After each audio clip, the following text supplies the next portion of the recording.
continue today with killing Jesus. And I think you set up with the controls. Can you see the icons at the bottom of the screen? The presentation is that red and white little icon. There you go. It's on my side? Okay, let me slide it over. So, again, this class is not for shock value. We're not trying to shock people or offend people. We're trying to restore all glory to the true and the only Messiah that we will ever bow down to, our Messiah. And there you go. And Gina could bear witness, much evidence, but I don't want to bore y'all with all the history. I'm trying to get it concise to give y'all the clear-cut history so y'all can see that this Jesus is no way the same, I don't want to say character, because that leads to a false illusion. This invention of Jesus is no way, no shape, form, or fashion the Hebrew Messiah. So it's bigger than just a name change. It's bigger than that. So where are we at on the screen? Oh, know what? Let me do this so I can see what slides coming up. Yeah, when you hit the slideshow, then I can see the slide.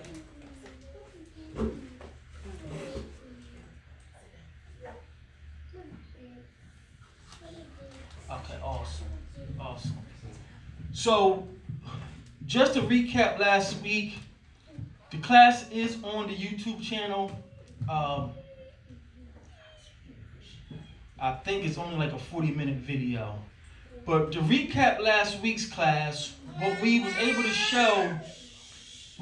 to show that the actual J sound itself is only maybe 600 years old now. We're going to 2020. The J sound did not come into human existence until 1524.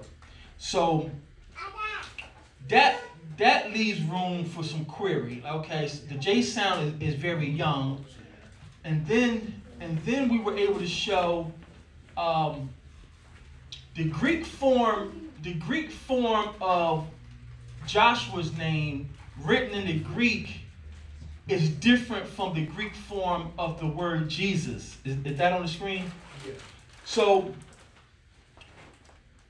they tell us that Jesus is just a Latin form of Yeshua, and that turns out that's a lie. So I want to go to Isaiah 28 and 11, because this is Sister Angela gave a prelude to what we about to go over.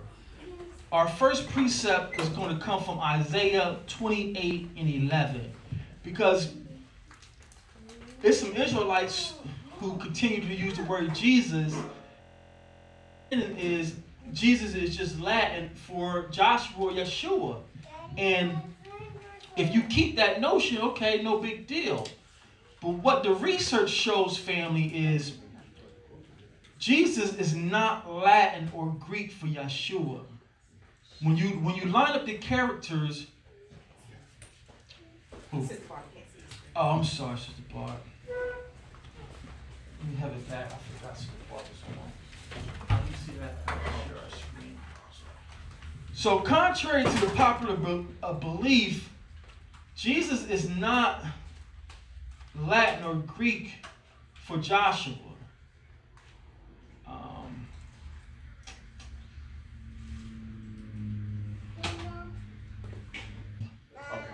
So they told us, in some of the Israelite communities, they still use Jesus because they believe Jesus is just another form of Yeshua. And what the research shows is that's not true. Jesus is not another form of Yeshua. What we're going to show you within the probably next 2 Saturdays is Jesus is a totally different deity. He has nothing to do with Israel. And some of our people are holding on to that just out of ignorance. There's nothing to be ashamed of. You haven't read these scrolls, so it's nothing. We're not condescending, saying, y'all call on Jesus we know your heart is in the right place. You just haven't been taught or shown what we're going to go over. But the one scripture they give you when they mention this Greek rendering of Jesus, Isaiah chapter 28, Isaiah 28, and we're going to start this at verse 11. Isaiah 28 and verse 11.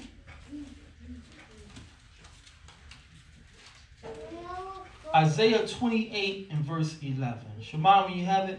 Shema. Isaiah 28 verse 11. Shema. Shema.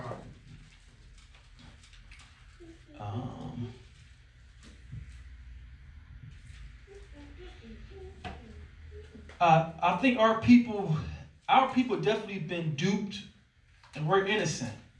Everybody who watches this video, whether you're a Christian or Hebrew Israelite, if you use the name Jesus, I'm saying it now, you're innocent. I'm not condemning you. I'm not condescending to you. I'm not mocking you. You don't know. And it's not our fault. Our ancestors did this to us. So this is not a destruction of anyone who uses that name. You just don't know. We're going to take our time. We're going to show you how this name was given to us, I believe, intentionally. I'm going to let the research speak for itself. I have documents upon documents that just shows this deity is something totally different. And I don't just think it was by accident. Now, is it part of our punishment? It could be part of our punishment because the Most High says, you know, I'm going to punish you. I'm going to send you away. So it could be part of our punishment. But we're going to get to the bottom of it these next couple of weeks. Shema? Shema. Isaiah 28:11. Read. For with stammering lips and another tongue will he speak to his people, to this people. So this is the verse people say, see, it doesn't matter about speaking Hebrew, because he said he was going to speak to us with another lip, another tongue.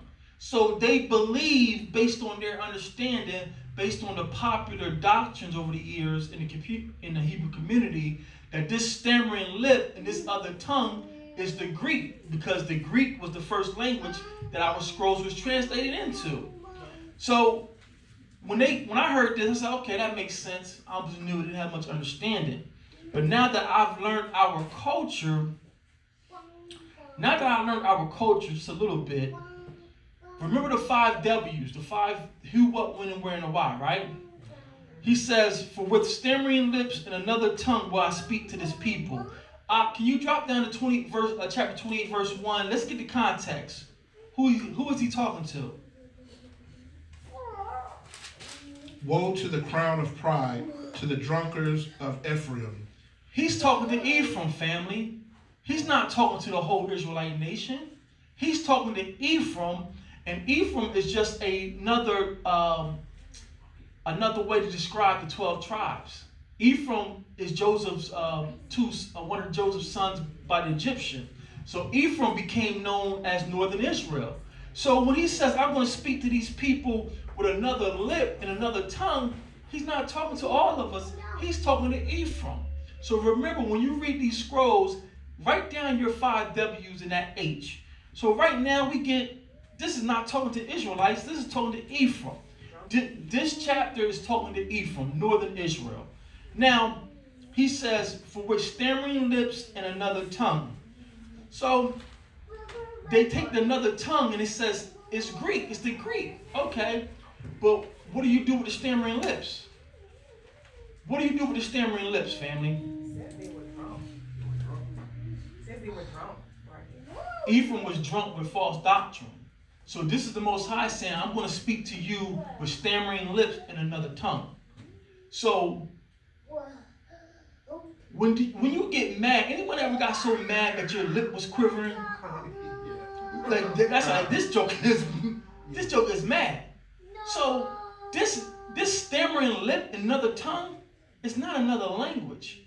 He's not saying, because now being Bereans and just let's drop religion, what prophecy was ever given by one of our prophets in another language? No, we have no records of any prophecies ever coming by one of the Israelite priests in Greek, in Persian, and nothing. Yes, our scrolls was translated into another language, but that's not Yah talking in Greek. That's our scrolls being translated. That's strike one. I gotta pump the brakes now. Now what you're saying is Greek Jesus, because he's going to speak to us. It's not adding up. So let's get some context of what the Most High is saying. So he says, verse 11, for with stammering lips and another tongue will I speak to this people, right? But let's do this. Let's do this. Can you go to the next slide, please? This is why we learn our language, family. Not to be different, not to be all deep like we know something. We have to get the understanding of our scrolls. We have to learn our original tongue. So this one, start the slideshow out. There we go. So if you look up stammering, stammering is going to fall back to the Hebrew word log. The Hebrew word log.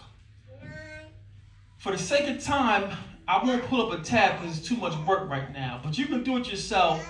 Write down H3934. H3934. And you're going to find the definition of the word la'ag or log. So stammering, they got from the Hebrew word la'ag. So can you read what la'ag means? Yes. To deride, mock, speak unintelligibly, have in derision, laugh, with emphasis to scorn. The Hebrew word that's in our original scrolls, Yah is talking to Ephraim, the northern tribes. He says, I'm going to laugh at you. I'm going to mock you. So anyone ever heard that verse? He says, and when your day of calamity comes, I'm going to mock you. Anyone knows where that's at? It's in Proverbs. Is it marked up? Is it marked on the screen? Proverbs? No, it's not. I think it's in Proverbs. What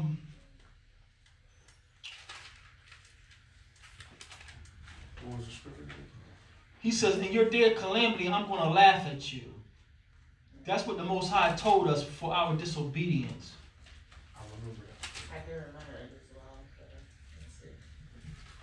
I know it's in Proverbs. I thought I had it marked. It's probably one of my Proverbs 1:26. Can you read that out? This is Proverbs 1:26. Proverbs 1:26.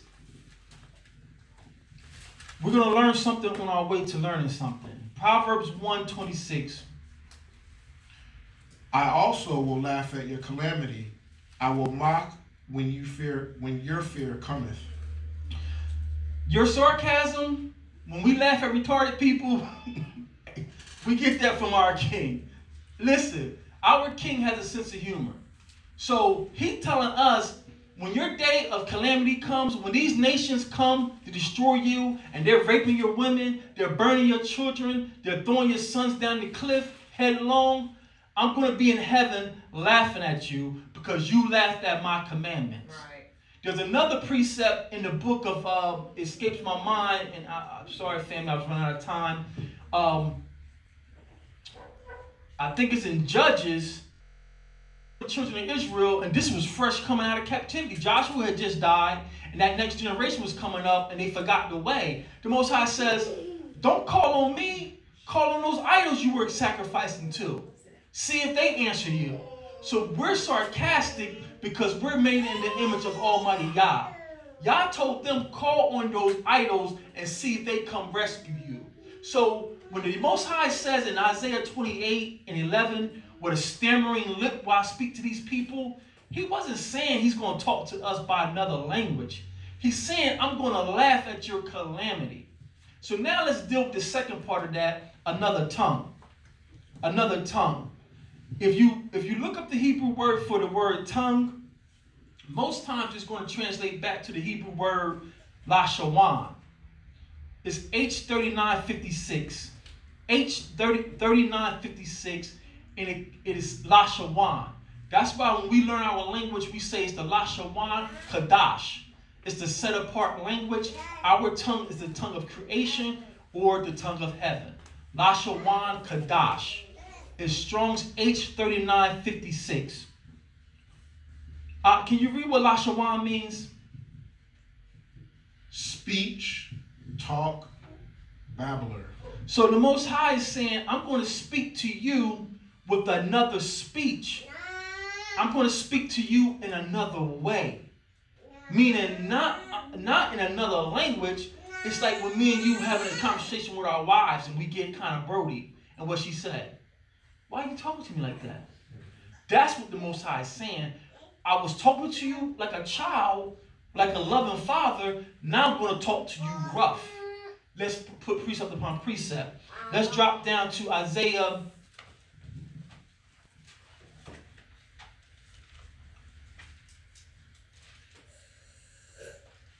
Isaiah 28, and let's drop down to verse 17. Isaiah 28 and 17. Shimon? Shema. Take your time, family. Everybody's there? Isaiah 28 and 17. Shema.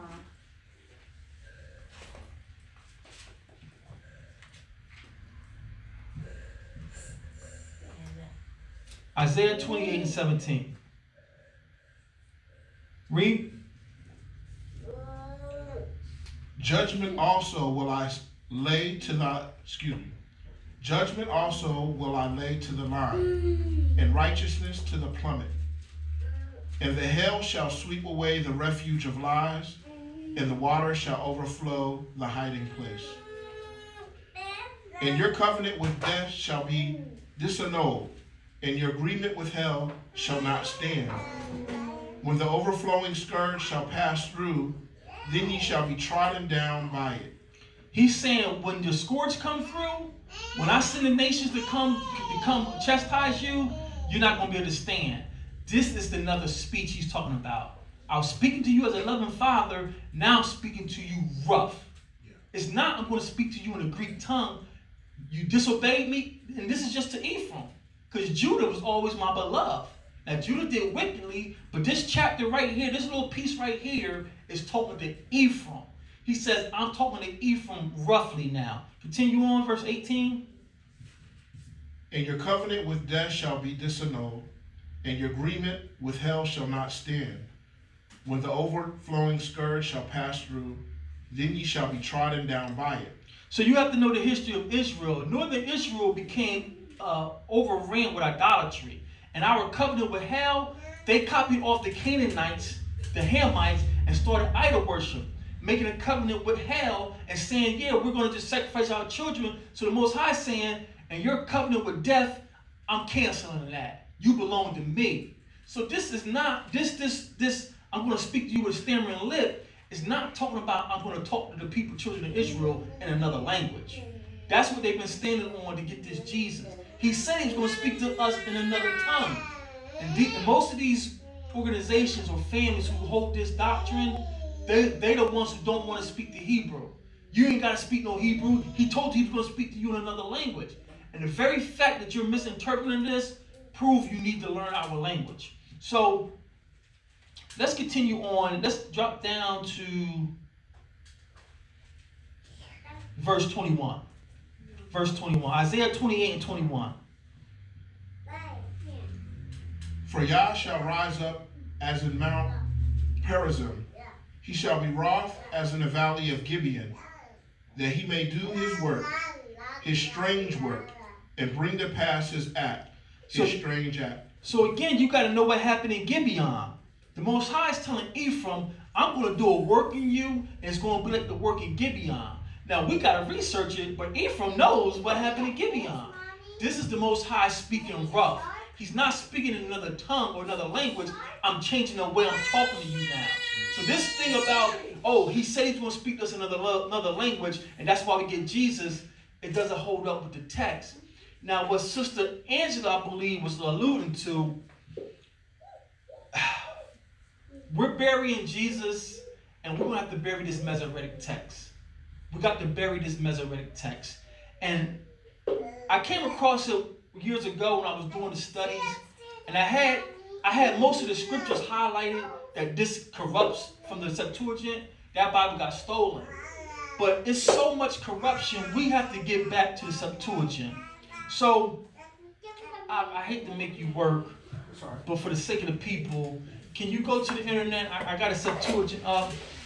And what we're going to do, family, we're going to read Isaiah 28 in the King James, and we're going to read it in the Septuagint. I want you to see how much it's corrupted. I want you to see how much the Masoretic text is corrupted.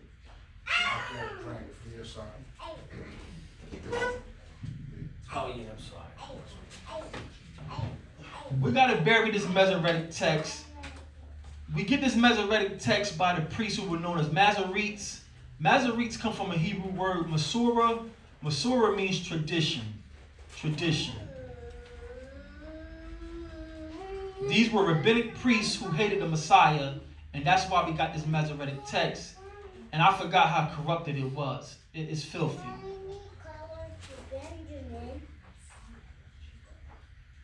Is it over there? Yes. So, we're going to read Isaiah 28. And as I read the Masoretic text that you have in front of you, I'm going to read it in the Septuagint. And I'm going to show you why we got to bury the Masoretic text. Going forth, I was trying to find some last night. I'm going to try to get copies of the Septuagint for each table. They're costly. These hardcovers are costly. So just bear with me, but I will get us some copies. So do you have the Septuagint up? Yeah, you have one. This one is just all in Greek, though. So the first thing I wanted you to notice, and we're going to get into that book, that first word there, that first word is Joshua in the Hebrew. That's an I, that's a lowercase h, that's a lowercase eta in the Greek. So I read in the Greek. That's iota. We call it iota, but the Greeks would call that iota, eta, lowercase sigma, lowercase omicron, lowercase upsilon, and then this is a final sigma. This is Yahosh. Yahosh. Sister Barbara can't see the screen. Did it stop the screen? Oh. Let me see.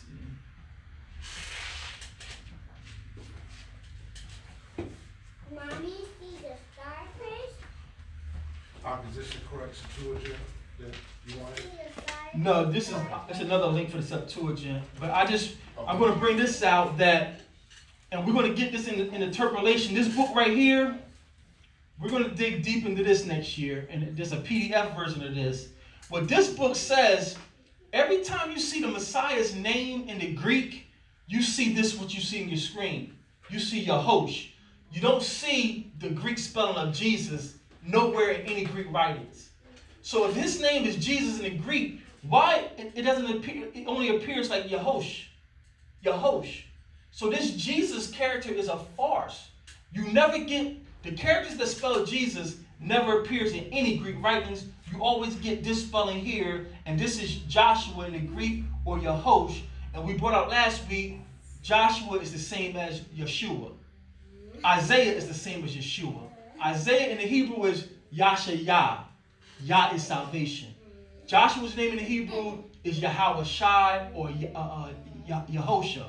Yah is salvation. So Isaiah and Joshua's name have the same name in the Hebrew. But every time in any Greek man, not only the Bible, not only the Septuagint, Eusebius. Anybody heard of Eusebius? He's a very well-respected writer. We're going to get to him next week. Every Greek manuscript is you see the name for Joshua's name, not Jesus. So for this one, can you go to Isaiah chapter 28? I'm going to show you how bad this Masoretic text is corrupted and why we got to throw it away.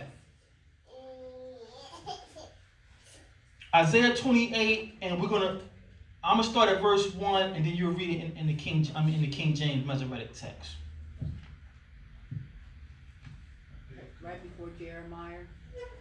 He spelled it with an E, I believe.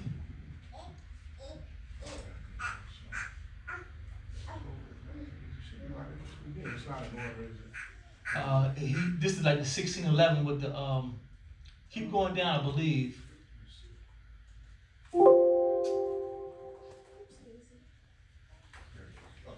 Isaiah 28, and we're going to read Isaiah 28, the first 15 verses, verse for verse. I want you to see how corrupted the Masoretic text is. This is all in Greek. That's all in Greek? Yeah. I know there's a Septuagint. Also notice they spell Isaiah with an H. It's another sign of corruption. Hosea, another sign of corruption. There's another tab I got. Let me get it for you. Okay.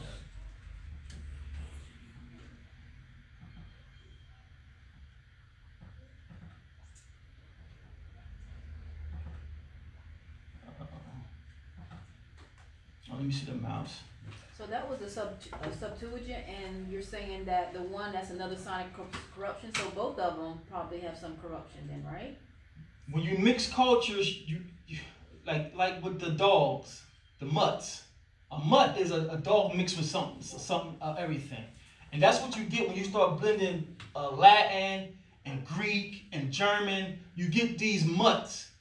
We know his name doesn't start with an H. His name starts with the Y sound. But in different languages, in the German, the Germans start some of their J words with G. So when you go to Germany, you'll see Jesus spelled with a G-E. That's why we got that Jesus sound. We brought out last week. You're telling me it's J-E-S-U-S, but you're saying Jesus. That's the German corruption. So when you start mixing all these cultures, it's our fault. You get these mutations. So this is Isaiah 28, and we're going to start this at verse 1. Can you read it in your King James? Yeah. And what I want to do, so we can really highlight this, we're going to read verse for verse. So you go to verse 1, I'm going to read my verse 1, and we're going to go down for 15 verses. Okay. I'll show you how bad this thing is muddied up. Isaiah 28, verse 1. Shema? Shema. Read. Woe to the crown of pride. No. Well, it don't matter. Yeah, you can read that. Go ahead. Woe to the crown of pride, to the drunkards of Ephraim, whose glorious beauty is a fading flower, which are the head of the fat valleys of them that are overcome with wine. So this says, woe to the crown of pride, to the drunkards of Ephraim, whose glorious beauty is a fading flower, which are the head of the fat valleys of them that are overcome with wine. So that's matching up. Verse 2. Behold, the Lord hath a mighty and strong one, which as a tempest of hell and destroying storm, as a flood of mighty waters overflowing, shall cast down to the earth with the hand. So that's matching the king. This translation, that translation is based on the Masoretic text. That's what they're doing here. Watch how the Septuagint read verse 2. Read verse 2 again, Op.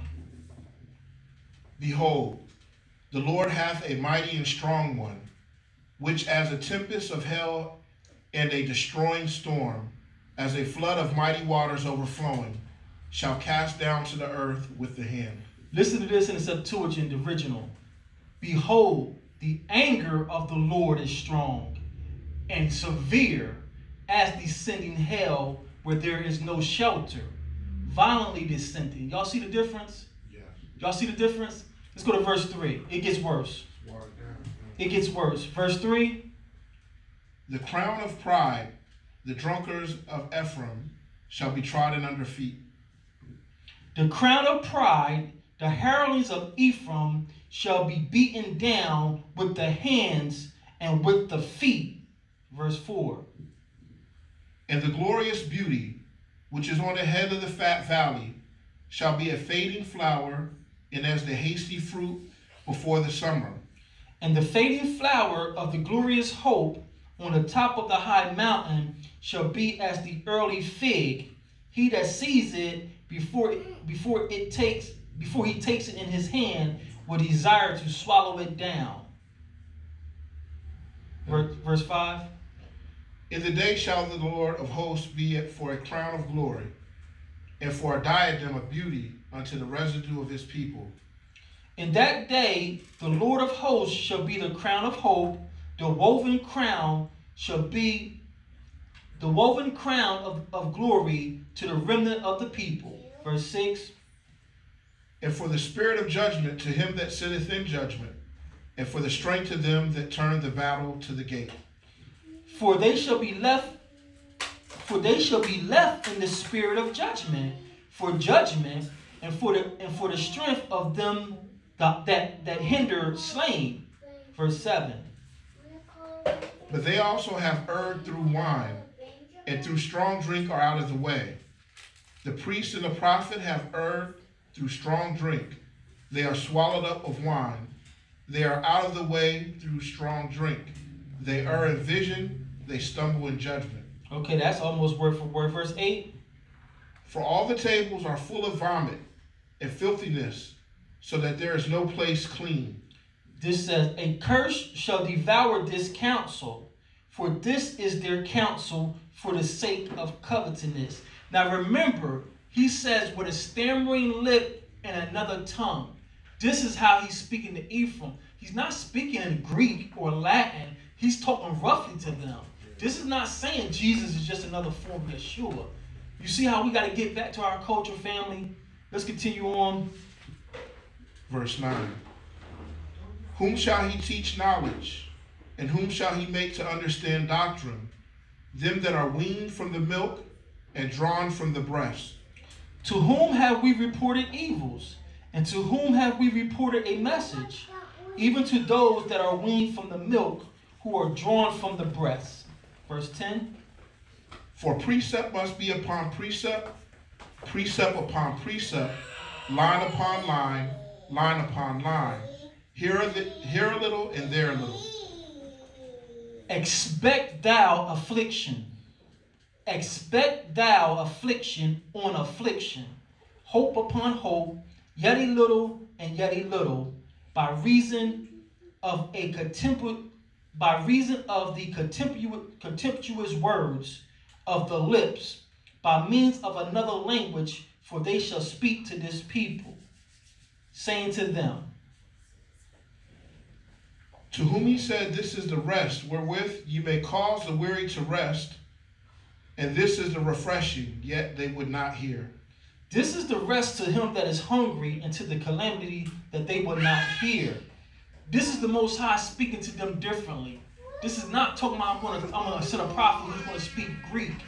This is him speaking differently to Ephraim because of their transgressions. And we can keep going on and on and on. Let's go down. Let's just read one more. Let's go down to verse 16. Therefore, thus saith Lord God, behold, I lay in Zion for a foundation a stone, a tried stone, a precious cornerstone, a sure foundation. He that believeth shall not make haste. Behold, I lay for the foundation of Zion a costly stone, a choice, a cornerstone, a precious stone for his foundation, and he that believes on him shall by no means be ashamed. And I will cause judgment to be for hope, and my compassion shall be for just measures. And ye that trust vainly in falsehoods shall fall. Shall fall. For the storm shall by no means pass by you, meaning the storm is not going to miss you. So this is why this Masoretic text, based on the rabbinic rabbis, the Masoretic text was translated by the rabbis who hate Messiah. And they played word games and they changed the Greek words out. Let's pull up the website to show you. There's a PDF of this book. You don't have to buy this book. We got one for the school, and the PDF is free online. So let me pull it over. I got it up already. We're going to show you how these Masoretic priests corrupted their Greek translations on purpose. And now, because of a prophet, the Masoretic text is the most popular version of the scriptures, and it's just corrupt. It's filthy. They change words and they play word games. And I had a question on. Yes, sir. So what's the reason for that? Is it because that's what the Roman Catholics wanted? No, this is before Rome. This is before Rome. Okay. They when the 70 priests went to Egypt, Alexandria, to translate the Hebrew scrolls into Greek, the Greek scrolls were the most popular ones. but they translated it as it was written. The rabbinic priests hate Messiah, so they try to change and alter as much as they could, including his name, so we would be led astray. Okay. So they threw doubt, they threw shade on the Septuagint and replaced it in time. The original Septuagint was placed with their Greek manuscript. That's why that website you was reading, the English was lining up with the Masoretic, because their Greek version has replaced the original Septuagint. So we're going to read some passages out of here. Go ahead, Op. Oh, no, I was going to say, what, in terms of the timeline, when did the Masoretes transliterate? They started their copy around the time when they started translating the Talmud. So they said they started around 600 AD, and because priests would die off and someone would take up the mantle, they say their first copy wasn't complete until like 1100 AD. Okay. So they finally got their version complete in 1100 AD, but Sister Barbara wanted to know which text is the Masoretic text. Is it the King James? The King James. The King James. Even the KJV 1611 is the Masoretic text. So they started doing the Talmud and their text the same time. The Talmud they say like 200, but they started on their Greek translation in 600. They had it complete by 1100, but no one was paying them any mind because the original Septuagint had been in circulation for almost what, 200 BC? Yeah, predates it. Right? Predates it. 1200 years? Or? There's a website I can give y'all. Every time the Messiah quotes a prophet, every time Paul quotes a prophet, they match the Septuagint verbatim almost. So the Messiah knew about the Septuagint, the Greek scriptures. Because where did he go? Where did he go when he was born? Egypt. Egypt. Yeah. He never quotes from the Masoretic text. And the reason why they did, let's read it out of here, because I don't want to keep giving you third-hand information. One last question. Go ahead. So 1100 AD means, almost 1,000 years after. Pretty much. the death of Christ. They said, after Christ. Or Yeah. death of Messiah. Yeah. Okay. They say the Septuagint was in circulation at 200 BC. Which was around. Yeah. Which was during. If you do the math, the Septuagint is almost like 1,000, almost 900,000 years older than the Masoretic text. But because of the greed, they paying publishers off. No one's reading that anymore. Their Masoretic text buried the original Septuagint. And I had all of the major scriptures highlighted in my old Bible, and that Bible got stolen. But doing this lesson, I'm like, whoa, it's a lot of corruption in that Masoretic text. It's a lot of corruption. So we're moving forward. We're going to be reading the Old Testament through the Septuagint. And on your screen, this is why it's important to learn our culture and to kill this Jesus character. So start on page 134. Okay. Can Sister Barbara see it good? Sister Barb, can you see the screen, the website?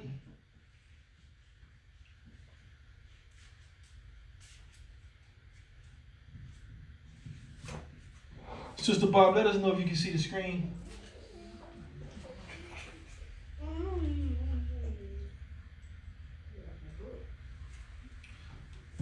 So can you start the paragraph that says both St. Luke and Acts, and we'll just finish reading that on down. Okay.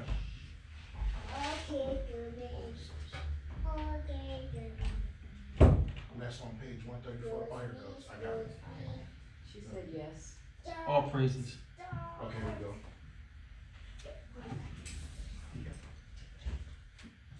Both St. Luke and Acts, I guess that's verse 45, 7 and 45.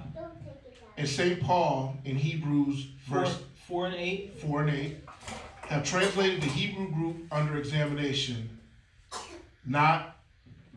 So he's saying what I was just telling you about when you seen Joshua's name. He's saying in Hebrews chapter 4 and verse 8 and Acts chapter 7 and 45, you're not going to see that this first one here.